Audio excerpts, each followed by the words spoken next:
స్థానిక సంస్థల ఎన్నికలపై టీడీపీ ఫోకస్ పెట్టింది. అత్యధిక సర్పంచ్ స్థానాల లక్ష్యంగా అడుగులు వేసేందుకు వ్యూహాలు రచిస్తోంది.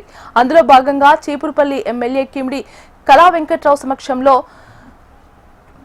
మొరకముడిదాంకు చెందిన వైసీపీ నేతలు టీడీపీలో జాయిన్ అయ్యారు. వారికి కండువా కప్పి కళా వెంకట్రావు పార్టీలోకి ఆహ్వానించారు. కూటమి ప్రభుత్వం పథకాలకు ఆకర్షితులై వైసీపీ నేతలు పార్టీలో చేరినట్లు కళా వెంకట్రావు తెలిపారు.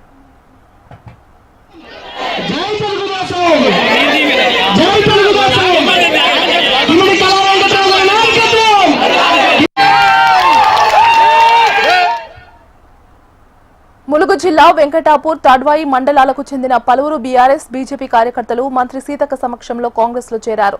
ప్రజా ప్రభుత్వం చేపడుతున్న సంక్షేమ అభివృద్ధి పథకాలు చూసి వివిధ పార్టీలకు చెందిన కార్యకర్తలు కాంగ్రెస్ పార్టీలో చేరుతున్నారని మంత్రి సీతక్క చెప్పారు.